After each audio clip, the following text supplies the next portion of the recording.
Spring is arguably the best time of the year. It's when the sun brings out its warmth again, where the plants come back to life, and life starts to spring again. I know, I'll be here all night. I'm a little late on this video, maybe like 3 weeks late, but it's springtime, and we're finally here. So let's get into the fucking anime that dropped this year. Let's go. Well, this season, let's go.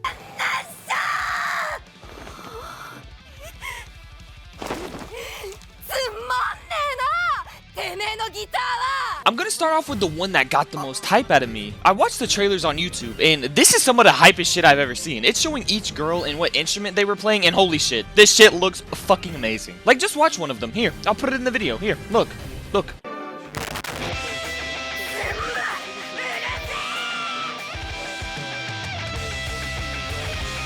This shit is hard. This shit looks cool as shit. I was like so gassed up for it. So when I watched these trailers, I was pretty much hype as shit and just waiting for the episodes to finally come out. And they finally did come out. And I'm gonna be honest, it's been great ever since. I'm a man that doesn't like rock music at all. So the fact that every rock music anime makes me enjoy the music makes it so much more better for me. The anime even went above and beyond, making the performances mocap. So when they're playing the guitar or drums, it looks so natural and smooth. The big joke here is that these girls are nice, rich ladies who live in the upper class, but they actually really love the rock game. It's a passion for all of them. Lily saw this used to be her whole way of life before her mother remarried, making her become someone she isn't, and working her ass off to become this person that she isn't just so her mother can stay happy and be married. Otoha just loves doing it. She loves it for the love of the game, and you can't really hate on that, honestly. And I love when these two are in rocker mode and they're just going at it with each other. It's crazy to see, and you can really see the passion burn through. This is by far my favorite because holy shit does it just look so cool, especially with the performance. That is one thing that musical shows must get right, is the performance, and that is a highlight of this show.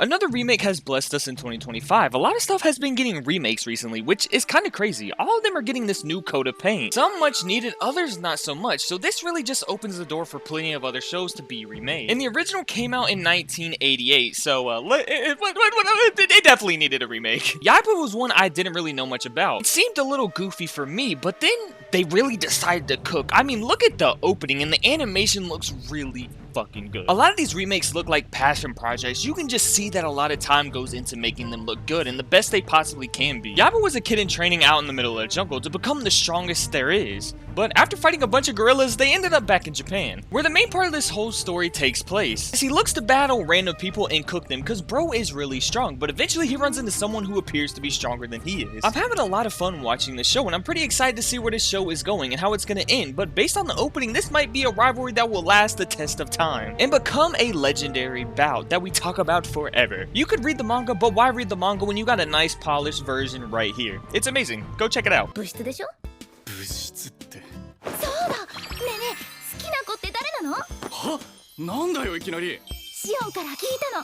From the man that created Rent a Girlfriend, it really makes you wonder what kind of new series is he gonna make, and well, it's still a harem, but a harem with family. So it's full of incest, and it's something that only his mind could create, so it's either a compliment or not a compliment. So you can take it either way. I was oddly excited about this show purely because I wanted to see how much of a train wreck we could get into with this show. And it happens in the very first episode. We learn that Arata is the oldest of the boys and needs to find someone to be with because, of course, you know, he's the oldest. He's got to find someone to eventually be his partner. And, of course, you might be able to see where this is going because he has 5 sisters, each ranging from 18 into 15. And on the youngest's birthday, the father reveals that each and every single one of them is adopted. And every single one of them are not blood related. Besides these two are actually twins and actually blood related. They are really brother and sister. Now with everybody learning this crazy ass revelation, this changes their entire world. They're all whispering like, yo, does this mean that we could date each other and there's nothing wrong with it? It's just a funny ass concept because in real life, if you grew up with each other from birth, you'd probably see everybody as your family members anyway. This is just a moment where anime is being anime and you can't really put real world logic into the show. But now the man who couldn't find any girl at all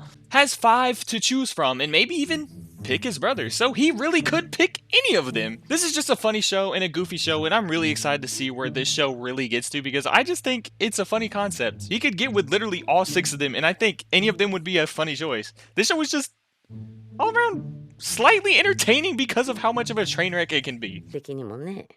なんか変な形の瓶ですけど、このゴミみたいなものは一体 This show has a really good premise that I really enjoy because I think this shows a side of humans that we all have in us. Meg learns that she is gonna die when she turns 18, so she must gather enough tears of joy to grow the seed of life, to be able to break the death curse that plagues her right now. The main witch asks Meg, what would you do? Sit here and wither away waiting for death to come to your door? Or try to survive? She picks the latter, wanting to at least try to live, even if she runs out of time. But this show is gonna have a great scale of adventure because she has to get over 1,000 tears of joy for this mission. So it will take her a long ass time to get all these tickets.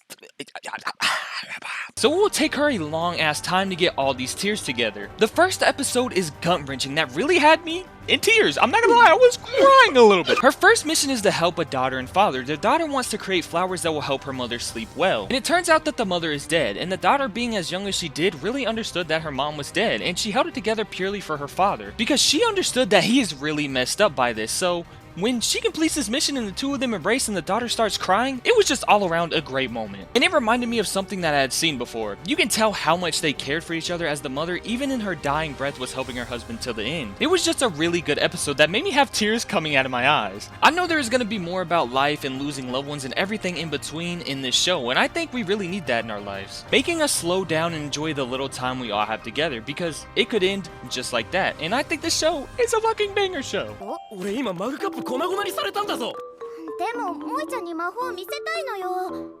そうだ、自分 Another witch show that is on here, but isn't nearly as deep as the previous one. This show was one I was also really excited for, purely because I heard who would be working on the opening. And it was none other than the GOAT herself. Like, this shit just screams One Piece and I love it. And there's just some shots that remind me of the other stuff she's been doing on One Piece, but that is neither here nor there. This anime is something special, an anime that will be talked about for generations, and I actually found this anime really enjoyable. Like, I caught myself laughing more than I usually would when watching an anime. Maybe because all the slop I've put up with, but I find it now hard to genuinely get a chuckle out of me, but this show was one that actually got a laugh. This show was pretty simple overall. Two childhood friends come back in contact with each other after many years have passed, because Nico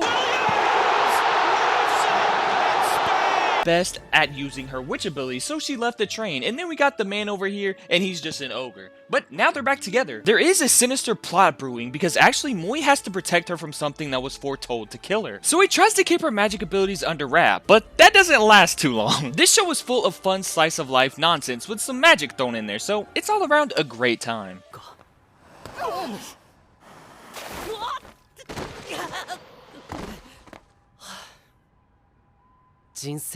My Hero has been a topic for discussion since its release, but now that the anime is finally wrapping up, they decided to dip their toes in the spin-off series. Set a couple of years before the main plot of My Hero kicks off, in this show, I was very skeptical on it because, you know, I didn't really know how much I would like a spin-off about My Hero, especially when none of these characters even showed up during the final arc of the show, which I'm sure there's an explanation as to why they weren't there, but that isn't the point. I think this is a great addition to the My Hero world. Like, we get vigilantes, which you would think would be a very popular thing to do in this superhero world, because some people's quirks aren't the best. Like Koichi here, who has a skating quirk, and it's not a good quirk at all, but eventually he does finally take on his full persona. They meet the Batman of this universe. Knuckle Duster, who does sound like a JoJo stan, but he is quirkless. I just think this whole concept as a whole is very good, and actually very exciting. We get a street level My Hero show, and I'm all for it. Like I said, I was very skeptical, but they really turned it around. Plus, you get to see a lot of the heroes actually in their prime. It's a great addition to the My Hero universe, a fun street level show that doesn't go too crazy with the stakes of the main show. Concern is that this show was animated by the same studio, so I hope it doesn't take away from the main series final season.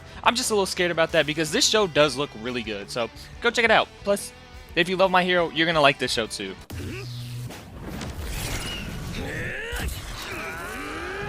A show that has been in the media recently for all the wrong reasons. You would think from the man that made this that this stuff wouldn't exist in this show, but it does. Something I was really hoping for was a recap, since it's been like 40 years since the second season came out, so I'm really glad that they actually did provide one, which really helped jog the memory of me when I was watching the show.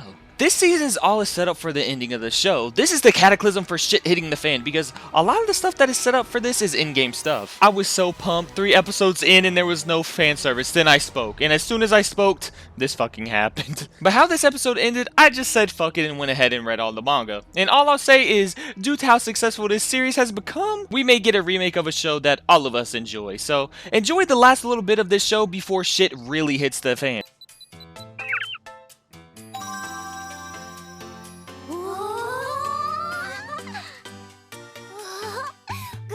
This show is pretty cool. I think every once in a while we need an anime like this, somewhere where you can just chill and enjoy the journey. Because that's really all this show is. It's a fun journey as the club grows from eventually being broke apart to then finding some more people to join their club and even finding a manga artist to help them out. They go on adventures together, sometime as a group and other times where the manga artist stays home and just contemplates life because she hates doing this and she never gets inspiration. The show's visuals are also really good. They do a time lapse in the first episode and it looks amazing. The animation is absolutely really good for this show. And I think it's a plus because it really helps you make this relaxing feel and all around this great atmosphere when you watch the show. It's a really fun show where you can kick back and have a nice little journey with your friends as you inspire, take pictures, and do whatever. It's a pretty fun show and I really enjoy it. Go check it out.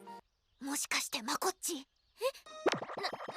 私の個人情報を一体どなた Clubs seem to be the common denominator for some of these anime this season. This one follows university students. We follow our main character Mako, who has interest in food but doesn't really want to eat out by herself, but this all changes one day when she meets her old friend and it turns out that they're making a club all about food and food research. So despite being worried about it, she decides to join the club. The ups and downs this show provides is so much fun because it first fakes you out, saying the club is purely a front so they basically do nothing. And Mako is really sad about this because she was kind of low-key, a little bit excited, having a whole bunch of friends that love food too, so she can go out to eat together and they can make food together. But you know, they wanted to be rude. The school did think about this outcome happening, so they do have a club officer who makes sure that the clubs aren't just slacking, so they check in and out and making sure the clubs are doing the right thing. And if they find out they're slackers, they're getting disbanded. And these guys wanted chill, so they gotta prove that they're a legitimate club. And to prove that they're a club, Mako and Korea, who owns her family owns a cooking shop, they decide to cook up some banger-ass food so that they can pass and become a legitimate club. This show makes you feel like a part of their group. Even though they really just formed this group, you really feel like they've known each other forever. It's a real highlight, especially how each of them bounce off of each other, so check it out. You'll really enjoy the group. 新しいものなんて必要ないんだよ。